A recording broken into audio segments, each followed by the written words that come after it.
Bienvenue les gars pour le Room Tour Setup 2022. Vous allez voir dans quoi je travaille, qu'est-ce qui se cache derrière la caméra. Et puis on va commencer du coup par le moins important pour aller au plus important. Un canapé qui fait que cette chambre est une chambre. Je n'ai pas la place pour un lit.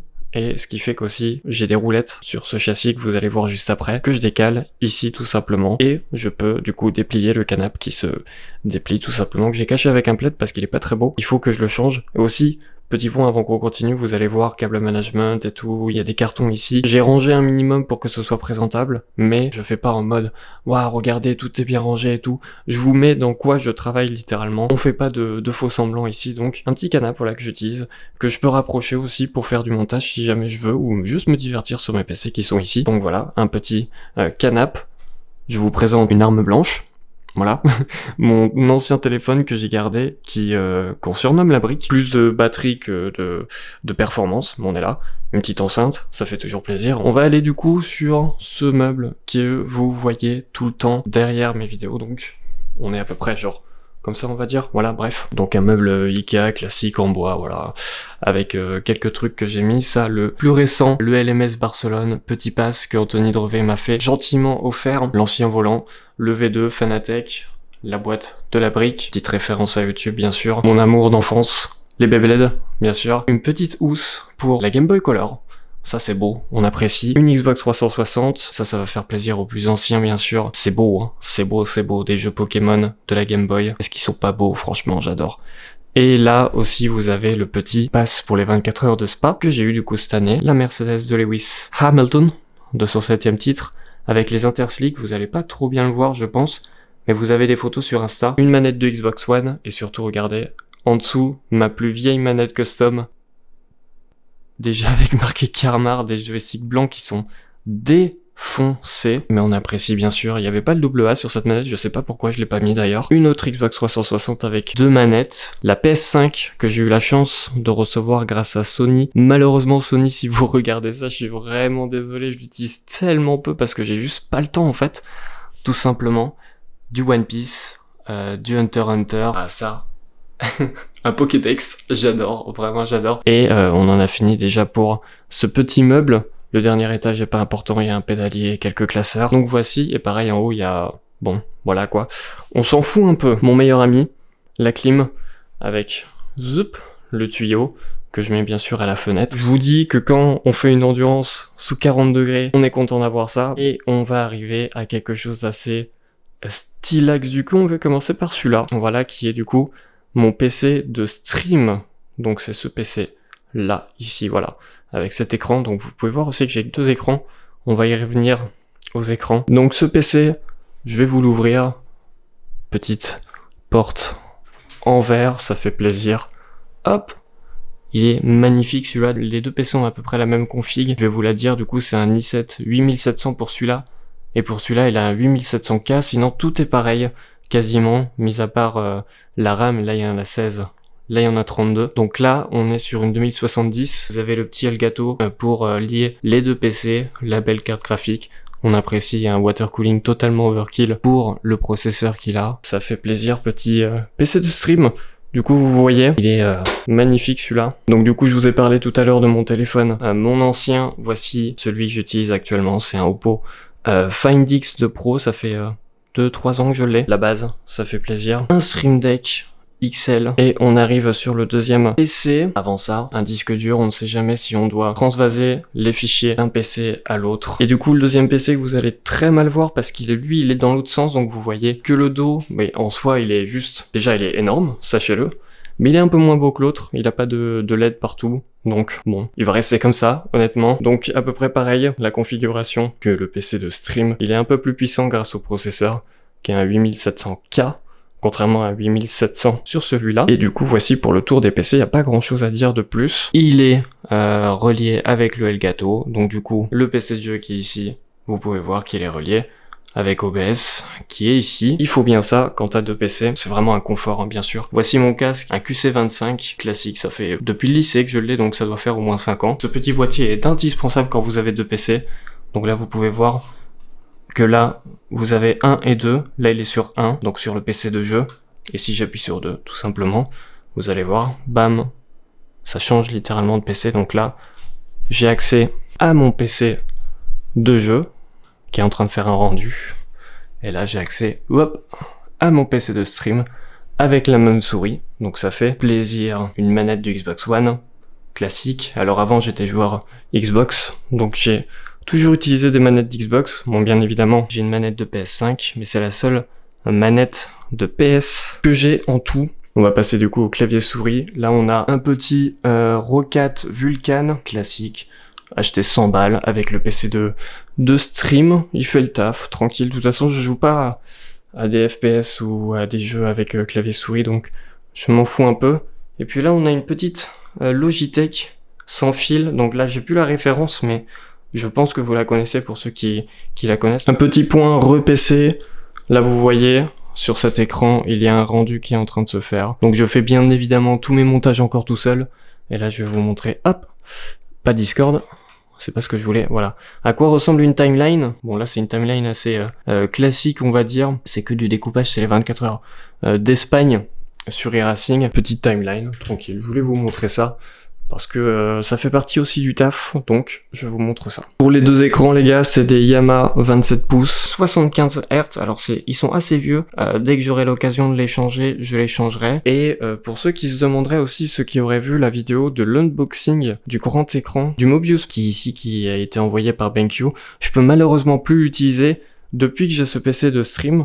Tout simplement parce que là, le gâteau foire la capture, en fait, du grand écran. Donc, ce qui fait que, tout simplement, je l'ai cédé à ma mère. C'est au niveau du salon, donc c'est dans le salon. Et ce que je fais, en fait, tout simplement, si je veux l'utiliser, c'est que j'ai un logiciel qui s'appelle Parsec. Je pense que vous connaissez, c'est comme un TeamViewer. Et je fais la communication avec le PC qui est dans le salon. Et si je veux travailler du salon, en faisant du montage, que ce soit sur ce PC de jeu ou sur le PC de stream, je peux tout simplement être dans le salon et sortir un peu de cet endroit qui est du coup ma chambre et en même temps mon lieu de travail, donc c'est pas forcément le plus agréable. J'espère prochain setup on pourra se dire que c'est vraiment un studio, mais là c'est pas encore un studio, c'est vraiment ma chambre, donc être tout le temps au même endroit c'est pas ouf. Donc comme je vous l'ai dit, hein, les écrans c'est des 27 pouces, 75 Hz, 1080p, rien de spécial, ils sont assez vieux, je dois les avoir depuis mon premier PC, donc peut-être 5-6 ans, je sais pas. Ça fait assez longtemps. Peut-être que depuis tout à l'heure, vous vous demandez, mais qu'est-ce que cette boîte fout derrière, là?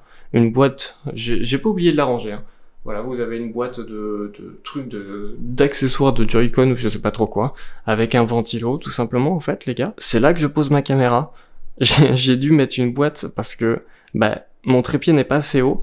Et là, vous avez un petit ventilo parce que tout simplement, j'ai eu des problèmes de surchauffe de la caméra. Tu m'étonnes, à 40 degrés aussi, avec les températures qu'on a eues en 2022. C'était assez violent, donc en fait, ma caméra est posée là, entre les deux écrans, l'objectif sort. Bon, du coup, là, j'ai la caméra dans les mains. Et la caméra, c'est un A7 II, avec l'objectif de base qui est un 20... que je regarde en 2 spi, 28-70, avec une focale de 3.5. Donc voilà, classique. Acheté d'occasion, mais ça fait plaisir, ça fait une très belle qualité de caméra, et il faut aussi ça. Voilà, qui est allumé actuellement. Donc c'est un spot, tout simplement, pour pouvoir m'éclairer. Sans ça, une caméra ne suffit pas, même si j'ai une ampoule LED en haut, ça ne suffit absolument pas. Donc voilà, c'est là où c'est placé, là vous pouvez voir aussi. Hop. Est-ce que je peux le choper? Ponk. Voilà, une batterie branchée, voilà, tout simplement. Alimentation, parce que normalement sur les caméras, vous n'avez pas d'alimentation comme ça, mais j'ai ça. Et vous avez du coup aussi le petit HDMI avec, si on va de l'autre côté, hop, le Camlink qui est ici, le pire accessoire que j'ai dans mon setup. C'est de la merde, mais il n'y a pas grand chose d'autre pour concurrencer, donc malheureusement il faut faire avec, et c'est un accessoire qui permet tout simplement de lier votre caméra et en faire une webcam sur votre PC. On va passer au gros du setup que vous attendez tous, le volant et le châssis. Donc on va commencer par le volant. Il n'y a pas eu beaucoup de changements depuis le setup que je vous avais fait. Je crois que j'avais déjà mon Fanatec.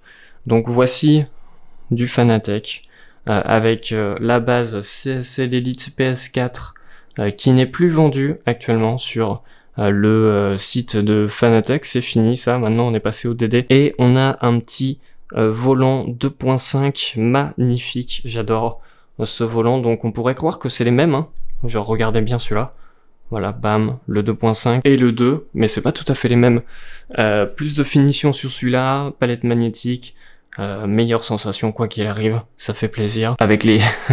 ouais, c'est vrai que mon câble management c'est assez terrible, mais avec un V3, voilà. Je vous l'ai dit, hein, de toute façon, je vous filme ça, pas en mode regardez comment c'est beau et tout, je vous filme comme je travaille tout le temps. Donc voici un V3, un CSL Elite PS4 et un V2.5. Petit point sur le micro aussi, c'est un beurre du M1 qui me suit depuis possiblement le début, peut-être 2018 je crois. Un micro absolument magnifique qui n'est plus vendu, qui se vendait 60 balles. Et c'est avec quoi je m'enregistre la voix tout le temps. Magnifique micro, on apprécie avec un bras, un bras quoi, globalement c'est un bras. Et puis on va passer au plus gros objet de ce setup, on peut dire, le châssis. Et là il y a beaucoup de choses à dire parce que ce châssis je ne l'ai pas acheté. Déjà je vais vous montrer, hop, c'est un FGT Elite de Next Level Racing. Et ce châssis tout simplement, je suis en partenariat avec Steels Gamer qui est le fabricant de Next Level Racing, ou en tout cas la marque principale. Donc je vous laisse admirer ce châssis absolument magnifique. Je vais enlever ça. Voilà. Donc ce châssis est le FGT Elite, le plus gros qu'ils ont, qui coûte quand même un bras, on va pas se mentir, mais qui est absolument magnifique. Regardez le support de pédalier, comment il est énorme. Il est vraiment énorme. Alors sachez que, alors je vous dis de suite, hein, si jamais vous achetez ça un jour, soyez pas en appartement. Soyez pas en appartement parce que je l'ai reçu sur palette. Genre, je l'ai reçu avec une palette. Il fait 80 kg le châssis entier, donc c'est très très lourd, donc c'est du solide, hein, vraiment. C'est beau, comme c'est de la très très haute qualité. Ça coûte un peu son prix, mais avec le code Karmar, si jamais vous voulez, sur la boutique de Next Level Racing, ou même sur tout Steels Gamer, donc vous aurez le lien en description, vous avez 5% avec le code Karmar. Ça fait plaisir. Si jamais vous achetez tout simplement sur ce site, vous pouvez utiliser mon code. En même temps, ça me soutient bien évidemment, et puis vous faites des économies. Si jamais vous avez des trucs qui vous intéressent sur ce site, n'hésitez surtout pas. Donc, merci beaucoup déjà à eux pour cet énorme châssis, il est insane. Et du coup, sur YouTube, ça fait longtemps que je l'ai, ce châssis, depuis la première saison Monaco. Vraiment, le pire circuit où il faut du nouveau matos, c'est Monaco. Et je me suis dit, qu'est-ce que je suis con de l'avoir installé maintenant. Mais je me souviens que la course était très très bien passée. Vous avez toujours un temps d'adaptation quand vous changez de matos. Mais là, c'était vraiment vraiment excellent. Donc, vous pouvez voir aussi le support de base qui est énorme. Je peux vraiment caler, hop, ma main facile à côté. Et il est au milieu, hein. Vraiment, il est au milieu. Ça fait plaisir. Et je vais vous montrer d'ailleurs ce que je vois moi. Hop. À peu près ça, voilà. Donc voici pour le petit point POV. Et donc oui, ce que je disais, ce châssis est absolument énorme.